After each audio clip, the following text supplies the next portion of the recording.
매일 아침마다 하루도 빠지지 않고 기도하러 교회에 나온 주교가 있었습니다. 그는 30년 동안이나 교회에 와서 기도하는 습관을 지켜오고 있었죠. 그에게 기도는 삶과 같았습니다. 하루를 기도로 시작했고 기도로 하루를 마치는 그런 분이었습니다. 그런 어느 날 주교는 보통 때와 다름없이 교회에 와서 하늘에 계신 아버지 하나님 하면서 기도를 시작했죠. 그런데 갑자기 하늘에서 웅장한 소리가 들립니다. 그래 내 아들아 무슨 일이냐? 하나님께서 친히 말씀해 주신 겁니다. 순간 이 주교는 소스라치게 놀랍니다. 하나님 정말 거기 계시는군요 하면서 그 자리에서 심장마비로 죽었다는 겁니다.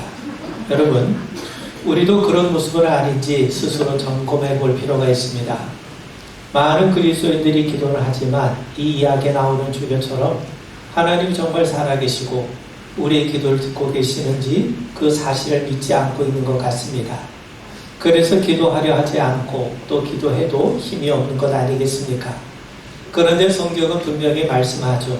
하나님의 백성이 정직하게 겸손히 회개하는 마음으로 기도하면 하나님께서 그 기도를 반드시 들으신다는 겁니다. 하나님이 우리의 기도를 응답하신다는 확실한 증거는 우리에게 기도할 것을 먼저 요청하신 분이 하나님이세요. 뿐만 아니라 하나님 보좌 우편에서 우리 주님께서 친히 우리를 위해서 중보하고 계십니다. 또 성령님께서 우리의 연약한 기도까지 돕고 계시기 때문에 그렇습니다. 여러분, 우리가 성경, 특히 사도행전을 읽어보면 오늘날 교회가 잃어버린 것이 무엇인지 눈에 들어옵니다. 우린 초대교회 당시 사도들과 집사들이 가졌던 믿음을 잃어버렸어요. 우리가 아는 것처럼 성전 미문 앞에서 베드로가 은과 금은 내게 없거니와 내게 있는 것을 내게 주노니 나사렛 예수 그리스도의 이름으로 일어나 걸어라. 그러자 구걸하던 자가 일어나 걸으며 하나님을 찬송하지 않았습니까? 우리는 그런 믿음을 잃어버렸습니다. 또한 사도행전 4장 31절에 보면 빌기를 다음에 모인 것이 진동하더니 무리가 다 성령에 충만하여 담대히 하나님의 말씀을 전하니라. 우리는 또한 그들의 기도를 잃어버렸어요. 믿음을 잃어버리면 기도할 수 없지 않겠습니까? 우리는 믿는 만큼 기도할 수 있고 기도하는 만큼 믿을 수 있습니다. 믿지 않는데 어떻게 기도할 수 있겠습니까? 기도하지 않는데 어떻게 우리가 믿을 수 있겠습니까? 우리가 말씀을 통해 믿음을 다지고 기도를 통해 우리의 믿음을 성장시킬 수 있는 겁니다. 우리가 초대교회 성도들이 가졌던 믿음을 회복할 때 우리는 담대하게 기도할 수 있습니다. 동시에 우리가 그들처럼 열심히 기도할 때 우리의 믿음도 온전하게 회복이 될 줄 믿습니다. 여러분, 우리가 믿음 생활한다는 것은 한가한 산책을 하는 게 아닙니다. 믿음의 삶이라고 하는 것은 치열한 마라톤과도 같습니다. 이스라엘이 애굽에서 나와서 가나안을 향할 때 그들은 무려 40년 동안이나 광야를 걸었죠. 광야의 길은 결코 만만한 길이 아닙니다. 그들은 광야의 길을 걸어본 적이 없어요. 광야는 먹을 것이 넉넉한 곳도 아닙니다. 물도 없죠. 아말렉을 비롯해 숱한 전쟁도 치러야 했습니다. 그들이 애굽에서 나올 때는 부푼 기대를 가지고 나왔지만 광야를 걸을 때는 때로 불평하고 원망하고 넘어지기도 했던 겁니다. 그만큼 광야는 만만한 곳이 아닙니다. 가나안을 향해 가는 길을 가로막는 장애와 보병들이 그만큼 질비했던 것이죠. 우리도 마찬가지 아니겠습니까? 이스라엘이 광야를 순례한 듯이 우리는 천국을 향해 순례의 길을 걷는 순례자 아닙니까? 그렇다고 그 길이 결코 평탄하지 않습니다. 그 길은 좁은 길이요 뜻하지 않은 복병이 우리를 노리고 있습니다. 우리가 예수님을 만나 구원의 기쁨과 감격으로 시작했던 믿음 생활이 전혀 예상치 못한 변수들로 인해서 어려움을 겪기도 합니다. 구원의 기쁨이 지속되지 못합니다. 어떨 땐 내가 정말 구원받았는지 확신이 들지 않기도 합니다. 또한 생각지 못한 고통이 찾아오기도 하죠. 교회에 대한 실망감이 생기기도 하고 또 사람에 대한 실망감도 맛보기도 합니다. 더 나아가서 내가 얼마나 죄성과 유혹에 취약한지 자신의 연약함을 발견하기도 합니다. 우리의 믿음을 무너뜨리고 감정적으로 바닥으로 치닫게 만든 숱한 일들을 경험하면서 그런 가운데 우리는 믿음의 길을 한 걸음씩 걸어가고 있는 겁니다. 그럼에도 우리에게는 분명한 확신이 있어요. 광야에서 이스라엘을 지켜주신 하나님께서 오늘도 말씀과 성령을 통해서 우리와 함께 하시고 돕고 계시다는 사실입니다. 비록 사망의 음침한 골짜기 같은 길을 걷는다 할지라도 주님의 지팡이와 막대기가 우리를 지키시고 인도한다는 사실입니다. 그래서 하나님은 우리에게 구하라고 말씀하세요. 구하면 응답하시겠다고 말씀하십니다. 오늘 우리가 읽은 본문 말씀을 제가 다시 한번 읽어보면 모든 기도와 간구를 하되 항상 성령 안에서 기도하고 이를 위하여 깨어 구하기를 항상 힘쓰며 여러 성도들을 위하여 구하라. 저는 세 가지를 여러분들과 함께 나누고자 합니다. 사단은 결국 우리의 신앙을 막을 수가 없어요. 그래서 방해를 하는 겁니다. 어떻게 방해를 하냐면 우선순위를 교묘하게 바꿔놓습니다. 사단은 우리가 말씀을 가까이 하는 것을 제일 싫어합니다. 왜냐하면 우리가 말씀을 통해서 하나님을 온전히 알 수 있게 되기 때문에 그렇습니다. 그래서 사단은 말씀을 멀리하게 만들어요. 어떤 사람이 책을 읽다가 하나님에 대한 생각이 싹 트기 시작합니다. 그래서 성경을 집어들고 읽으려고 하는 순간 아내가 밥상 다 차려놨으니까 빨리 와서 식사하라는 거예요. 그래서 성경을 덮고 밥을 먹어요. 밥을 먹은 다음에 다시 성경을 펴려고 하니까 이번엔 아내가 이제 재미있는 연속극을 할 시간이니까 TV를 켜요. 그럼 할 수 없이 아내와 함께 TV를 시청합니다. 그리고 다시 성경을 펴려는 순간 이제 잠자리에 들 시간이 된 겁니다. 그렇게 성경을 가까이 할 시간이 점점 뒤로 밀려지게 되는 거죠. 이럴 때 뒤에서 사단이 회심의 미소를 짓고 있다는 사실을 우리는 분명히 아셔야 됩니다. 여러분, 미국의 의사이며 작가인 리차드 스웬스는 자동차에 여러 개의 기어가 필요한 것처럼 우리 인생을 살아가는 데에도 안전을 위해서 여러 기어가 필요하다고 우리에게 말해줍니다. 빨리 달리기 위해서는 고속 기어를 장착해야죠. 우리 인생에도 급한 일이 있고 빨리 처리할 시급한 일이 있지 않겠습니까? 또 정상 기어를 넣으면 차가 정상적으로 달리는 것처럼 우리는 일상적이고 정상적인 삶을 살아야 됩니다. 또 저속 기어는 천천히 달리게 해줍니다. 우리가 사람을 사귀거나 교제할 때 뭔가 지식을 습득할 때 무조건 덤벼든다고 되는 게 아닙니다. 이럴 때는 천천히 여유를 가지고 진행을 해야 마땅합니다. 또 주차 기어는 차를 멈춰서게 만드는 기어입니다. 차는 달리기만 하는 게 아닙니다. 멈춰야 할 때 멈춰야 됩니다. 차에서 내릴 때가 있다는 거죠. 그럴 땐 반드시 주차 기어를 사용해야 마땅합니다. 이걸 영적으로 우리가 표현하면 우리 일상에서 잠시 벗어나 하나님 앞에서 우리의 영혼을 점검해야 될 때가 우리에게 반드시 필요하다는 겁니다. 여러분, 고속 기어만을 놓고 달리면 자기 목표를 위해서만 살아간다면 삶의 과부하가 걸릴 수밖에 없어요. 인생은 앞만 보고 달리는 게 아닙니다. 천천히 달리며 주변을 돌아봐야 할 때도 있는 겁니다. 그뿐만이 아니죠. 잠시 일상을 접어놓고 하나님을 찾고 그분과 깊은 교제를 맺는 일에도 우리는 힘을 써야 됩니다. 그렇지 않으면 하나님에 대한 관심이 멀어질 뿐만 아니라 이웃에 대한 헌신도 방해를 받기 쉽기 때문이죠. 결국 삶이 피폐해질 수밖에 없는 겁니다. 운전자는 지금이 달려야 될 때인지 천천히 운전해야 될 때인지 멈출 때인지를 압니다. 이것은 우리의 영적인 삶에도 마찬가지입니다.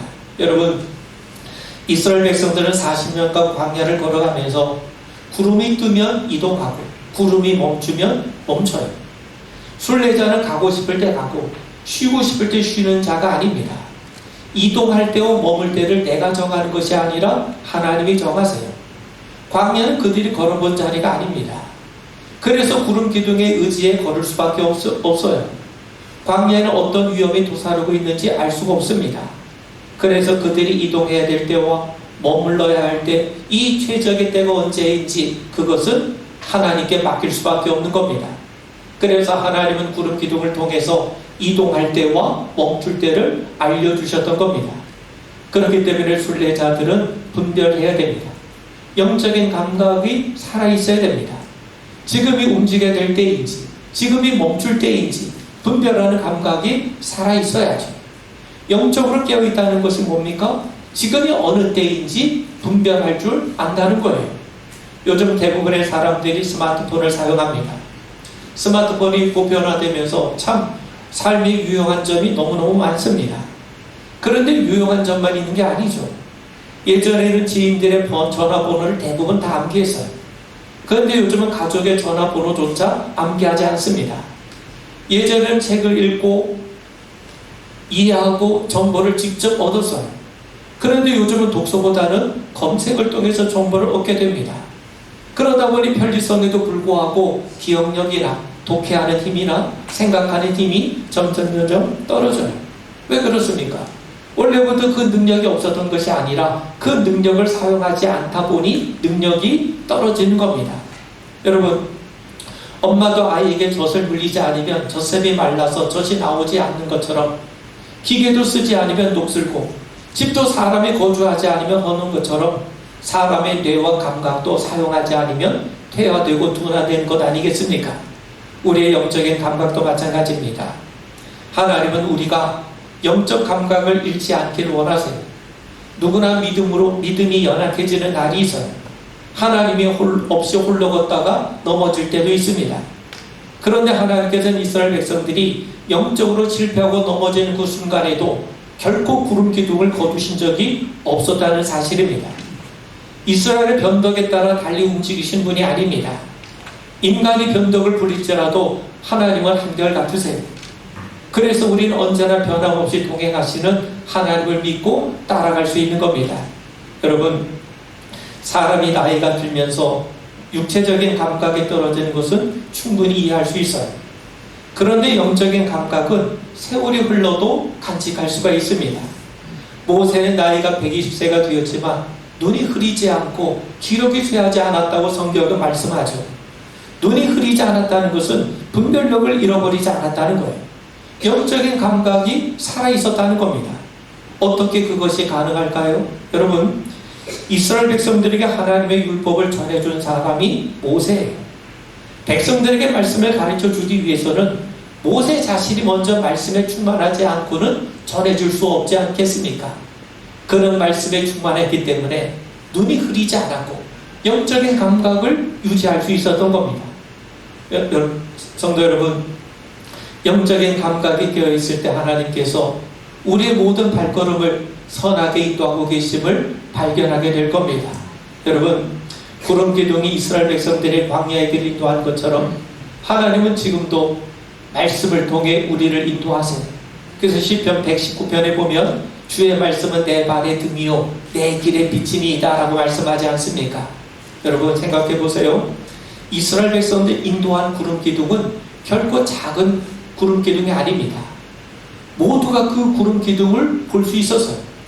모든 사람이 놓쳐서는 결코 안 되는 기둥이기 때문에, 그 구름 기둥을 놓치면 광야에서 길을 잃어버리기 때문에 하나님은 누구나 알아볼 수 있도록 큰 구름 기둥으로 그들을 인도하셨던 겁니다. 하나님의 말씀이 그러합니다.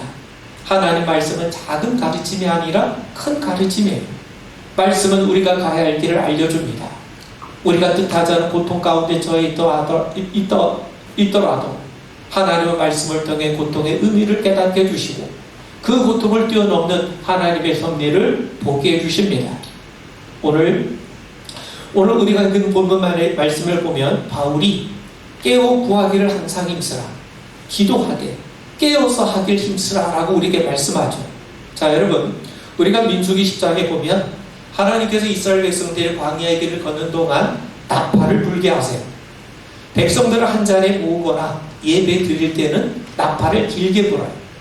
그리고 이동을 시작하거나 전쟁을 알릴 때에는 나팔을 짧게 붑니다. 그런 의미에서 나팔 소리는 하나님의 뜻을 알리는 신호일 뿐만 아니라 하나님의 이스라엘 백성들과 함께 하시는, 그들 가운데 임재하심을 알리는 신호였던 겁니다. 백성들은 나팔 소리를 통해 하나님의 뜻을 깨닫게 되죠. 나팔 소리가 길면 이제 떠날 때가 되었다는 것, 이제 하나님 앞에 예배할 때가 되었다는 것. 그래서 나팔 소리가 길면 그들이 한 자리에 모이게 됩니다. 나팔 소리가 길면 쉬고 싶어도 가야 합니다. 하나님 앞에 모여야 됩니다. 하나님은 이런 일들을 통해서 하나님께서 이스라엘을 다스리는 진정한 왕이심을 선포하고 계시는 거예요. 그리고 이스라엘 백성들 역시 나팔 소리에 순종함으로 하나님께서 우리를 다스리고 계심을 배웠던 겁니다. 그뿐만이 아닙니다. 나팔은 전쟁을 할 때도 사용해요. 광야를 걷는다는 것은 곧 영적인 싸움을 한다는 겁니다. 우리가 믿음 생활은 곧 영적 싸움이라고 말하고 있지 않습니까? 그렇다면 나팔을 분다는 건 뭡니까? 전진하라는 거예요. 앞으로 나아가라는 겁니다. 나가서 싸우라는 겁니다. 그런데 하나님께서 이스라엘 백성들이 앞을 향해 나아갈 때 또 싸우러 나아갈 때 반드시 약속한 게 있어요. 그거 뭐냐면 내가 너희들과 함께 하시겠다는 겁니다. 그러니 광야의 길을 걷는 거 두려워하지 말라는 거예요. 그러니 적들과 마주치는 거 두려워하지 말라는 겁니다. 하나님께서 동행하시니까 너희들의 길을 인도할 뿐만 아니라 전쟁에서 너희들을 승리케 하시겠다는 겁니다. 그러면서 나팔 소리는 하나님께서 당신의 백성들과 함께 하시고 당신의 백성들을 인도하시고 대적의 손에서 그들을 구원하시겠다고 하는 하나님의 선포인 겁니다. 그러므로 나팔 소리와 함께 하나님을 굳게 의지하고 믿음으로 나아가라는 거죠. 여러분, 우리가 영적으로 깨어있다는 것은 하나님을 온전히 알고 있다는 겁니다. 광야의 길에 왜 어려움이 없겠습니까? 그들을 대적한 원수들의 관계가 왜 없겠습니까? 우리도 마찬가지입니다. 우리가 믿음의 길을 걸어갈 때 왜 어려움이 없겠습니까? 사단은 우는 사자처럼 우리에게 달려들어요. 그런데 우리가 깨어있으면 하나님께서 우리 곁에 계신 줄 우리는 믿고 고백하게 되죠. 그래서 다윗의 고백처럼 사망의 음침한 골짜기를 다닐지라도 주의 막대기와 지팡이가 우리를 안위하시고 결국에는 원수의 목전에서 우리에게 상을 베풀어 주신다는 것을 우리는 믿고 확신하고 고백할 수 있게 되는 겁니다. 그런데 우리가 하나님을 모르게 되면 뜻하지 않은 일을 당할 때 우리는 낙심하게 돼요. 낙심은 사단이 주는 마음입니다. 여러분, 사단이 좋아하는 사람이 두 종류가 있어요. 첫 번째는 사단을 무서워하며 섬기는 자가 있어요. 자기 앞에 벌벌 떠는 사람이 있으면 얼마나 만만하게 보이겠습니까? 그래서 사단은 이런 사람들을 무시하고 자기 마음대로 부리게 되는 겁니다. 그리고 두 번째는요, 사단의 존재를 인정하지 않는 사람이에요. 요즘 같은 시대에 사단이 어디 있느냐 하며 사단의 존재를 부정하는 사람이 있어요. 그들은 사단의 괴롭힘을 당해도 누가 자기를 괴롭히는지를 몰라요. 그런 사람은 대개 내가 사람 때문에 저 사람 때문에 이런 환경 때문에 내가 괴롭다고 하지 그 배후에 악한 영이 있다고 하는 사실을 알지 못합니다. 악한 영의 존재를 모르기 때문에 이런 사람을 속이는 것은 그야말로 식은 죽 먹기 아니겠습니까? 여러분, 우리는 사단을 너무 무서워해서도 안 되지만 그렇다고 해서 무시해서도 안 됩니다. 여러분, 예수님은 우리가 낙심하는 대신 항상 기도하라고 우리에게 말씀해요. 왜 우리가 항상 기도해야 됩니까? 악의 세력이 더 강해질 것이기 때문에 그래요. 그에 따른 핍박과 믿음에 대한 공격이 더 거세질 것이기 때문에 그렇습니다. 그래서 성도들은 더 깨어서 간구해야 됩니다. 그런데 우리는 어려움이 찾아오면 기도하지 못하고 낙심해요. 더 나아가 기도를 대수롭지 않게 여깁니다. 왜 그런 줄 아십니까? 세 가지 이유가 있어요. 많은 사람들이 나는 기도할 자격이 없다고 생각합니다. 이런 마음을 넣는 것이 바로 어둠의 권세예요. 사단은 우리가 기도할 때마다 네가 무슨 자격으로 기도하느냐? 하나님이 내 기도를 들어주실 것 같으냐? 그런 마음을 우리 속에 심어놓습니다. 이런 마음을 물리쳐야 돼요. 여러분, 우리는 예수님의 십자가로 인해서 이미 하나님의 자녀가 된 자들입니다. 우리가 무엇으로 기도합니까? 예수의 이름으로 기도하는 거예요. 우리는 내 인격을 걸고 기도하는 것이 아니라 내 양심을 걸고 기도하는 것이 아니라 예수의 이름으로 기도하는 겁니다. 왜? 예수의 십자가를 통해서 이미 하나님께서 우리를 당신의 자녀로 삼으셨기 때문에 그것만으로도 우리는 충분히 기도할 수가 있는 거죠. 그리고 두 번째는요, 기도에는 한계가 있다고 여깁니다. 아무리 기도해도 소용없다고 여겨요. 이 문제는 하나님도 해결하지 못하신다는 겁니다. 어떤 분이 사랑하는 사람을 먼저 떠나보내서요. 그분에게 목사님이 그럴 때일수록 기도하라고 권면합니다. 그러자 그분이 하는 얘기가 기도한다고 죽은 사람이 살아옵니까? 기도한다고 죽은 남편이 살아옵니까? 기도한다고 죽은 아들이 살아옵니까? 맞습니다. 기도한다고 죽은 사람이 살아오진 못해요. 그렇더라도 우리는 기도해야 됩니다. 하나님의 능력을 제한하시면 안 됩니다. 기도하다 보면 내가 전혀 생각하지 못한 방법으로 위기를 헤쳐나갈 수 있는 지혜와 능력을 하나님께서 우리에게 주세요. 뿐만 아니라 우리가 정말 우리가 미처 예기치 못했던 놀라운 위로와 용기까지도 하나님이 주십니다. 그렇기 때문에 우리는 어떤 경우에서도 하나님 앞에 기도해야 마땅합니다. 그리고 세 번째는요, 하나님 없어도 내 힘으로 할 수 있다는 교만한 마음이 기도를 가로막습니다.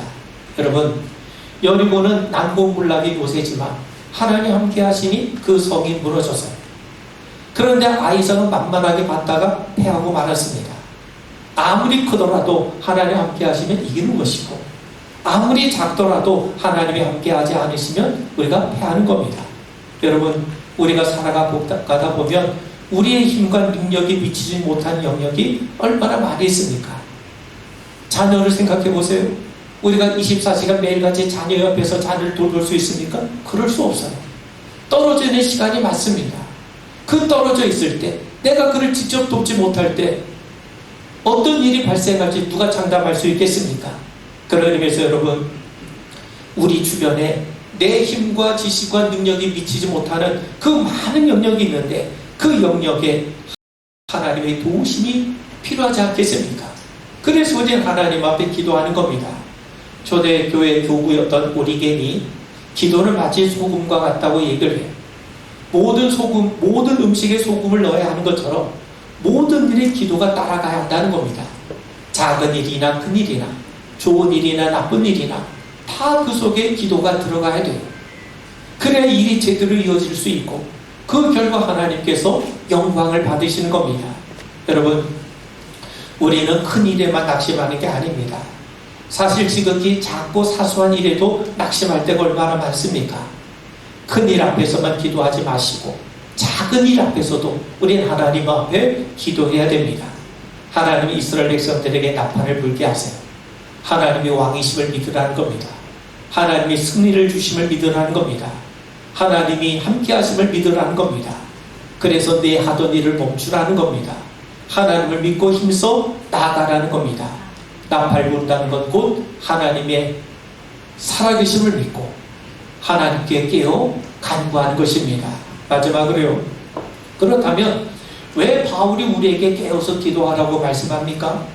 여러분, 우리가 읽진 않았지만 에베소서 6장 10절과 11절을 보세요. 끝으로 너희가 주 안에서와 그 힘의 능력으로 강건하여지고 마귀의 관계를 능히 대적하기 위하여 하나님의 전신갑주를 입으라. 바울은요, 우리가 싸워야 될 대상이 사람이 아니라고 말해요. 우리가 싸워야 될 대상이 바로 이 공중의 권세를 잡은 자 악한 영들이기 때문에 그들과 싸우기 위해서는 하나님의 전신갑주를 입어야 한다고 말씀합니다.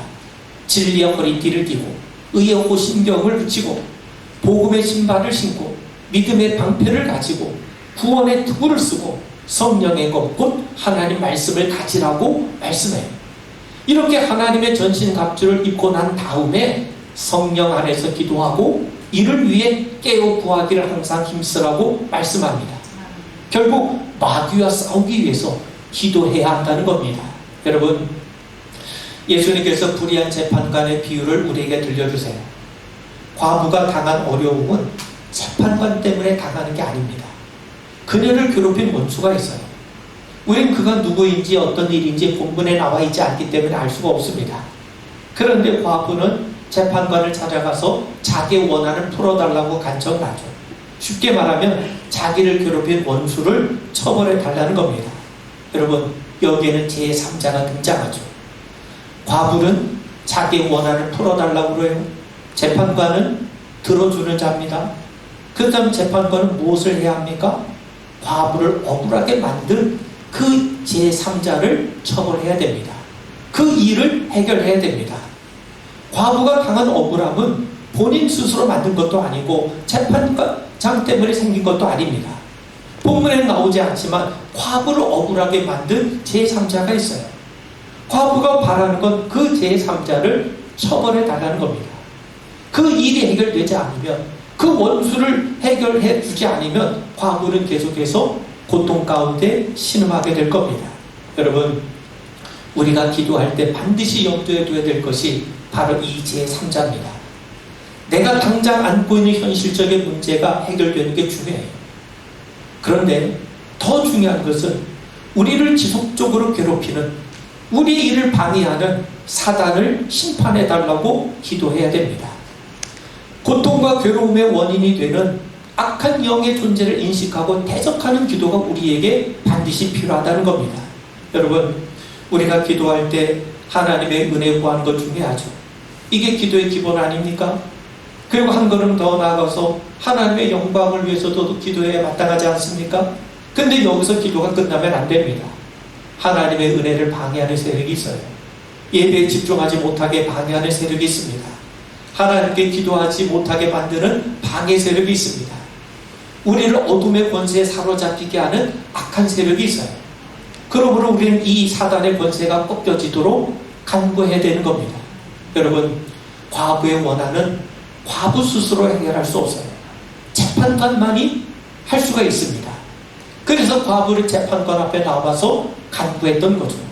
우리도 마찬가지입니다. 사단의 세력이 우리를 방해하지 못하도록, 우리를 괴롭히지 못하도록 하나님께 간구해야 됩니다. 사단은 끊임없이 은밀하게 우리를 방해해요. 말씀을 대수롭지 않게 여기게 만듭니다. 예배를 건성으로 드리게 만듭니다. 기도에 집중하지 못하게 만듭니다. 그저 세상에서 무엇을 먹을까 마실까에 걱정하게 만듭니다. 이 모든 것 배후에 사단의 권세가 있어요.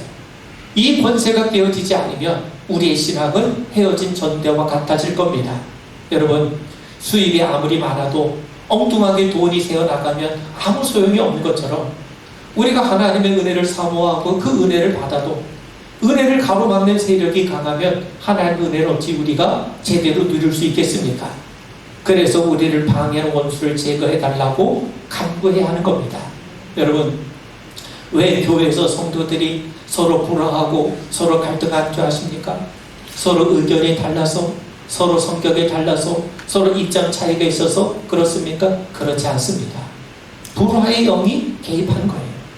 우리를 하나 되게 하시는 성령님을 거부하고 사단이 개입하다 보니까 불화의 영의 지배를 받게 되는 겁니다. 그래서 우리는 기도해야 하는 거죠. 성령이 하나 되게 하신 교회를 분열시키는 불화의 영을 내쫓게 해달라고 은혜 하나님 앞에 간구하는 겁니다. 여러분, 미국 감리교 목사였던, 그리고 인도 선교사를 지낸 스탠리 존스 목사님이 87세의 중풍으로 온몸이 마비가 됐습니다. 그가 치료를 받는데 의사들이 이제 나이가 많아서 회복되기가 어렵다고 진단을 해요. 그러자 목사님은 의사와 간호사들에게 부탁합니다. 좋습니다. 근데 제가 한 가지 부탁을 하겠습니다. 지금 이 시간부터 나를 보고 인사할 때 안녕하세요 그러지 말고 스탠리 존스, 예수의 이름으로 일어나 걸어라, 이렇게 해달라고 간곡히 부탁해요. 그때부터 병원 사람들은 그를 만날 때마다 스탠리 존스, 나사렛 예수의 이름으로 일어나 걸어라, 이렇게 인사를 하기 시작했습니다. 그렇게 6개월이 지난 다음 스탠리 존스는 자신이 선포한 대로 일어나서 자기 발로 병원에서 걸어서 나갔다는 거예요. 그리고 다시 인도로 가서 2년을 더 봉사하고 90세 하나님의 부르심을 받았습니다. 여러분, 아프면 병원에서 치료받아야 됩니다. 하나님께서 돕지만 우리가 해야 할 일을 최선을 다해 감당해야 됩니다. 그런데 그것을 뛰어넘는 것이 뭡니까? 그게 바로 기도인 겁니다. 개수대에서 물이 넘쳐 흐르면 닦아야죠. 닦는다고 문제가 해결됩니까? 그렇지 않습니다. 수도꼭지를 잠가야 됩니다. 그건 누가 하십니까? 하나님이 하시는 거예요. 마찬가지로 하나님과 우리 사이에, 사람과 사람 사이에, 사람과 환경 사이에 숨어서 문제를 일으키는 몸통이 누굽니까? 그게 사단이죠. 그 원수를 의식하고 그 원수를 물리쳐달라고 우리는 하나님 앞에 간구해 옳습니다. 여러분, 불가능한 것은 우리의 시선이지 하나님의 시선이 아닙니다. 이 믿음을 회복하는 자리가 바로 예배입니다. 우리 예배자는 걷는 법만 배우지 않습니다. 멈추는 법도 배워요. 예배를 통해 우리와 함께 하시는 하나님을 알고 그분 앞에 멈춰서서 정말 하나님 앞에 간구할 수 있는 우리 모두가 되기를 주님의 이름으로 축원을 드립니다. 우리 기도하겠습니다. 하나님 앞에 겸손하게 엎드리는 저희들 되게 하옵소서. 우리의 기도를 주님 불쌍히 여기시고 긍휼과 자비를 베풀어 주시옵소서. 또 은밀한 배후에서 하나님과 우리 사이를 가로막고 또 사람과 사람 사이를 해방하고 또 사람과 환경 사이의 불평을 야기하는 그러한 악한 영의 존재를 우리가 대적하기를 원합니다. 우리의 힘으로 할 수 없습니다. 하나님께서 물리쳐 주시고 우리가 정말 하나님 앞에 든든하게 바로 설 수 있는 성도 되게 하여 주옵소서. 예수님 이름 받들어 간절히 기도하옵나이다. 아멘.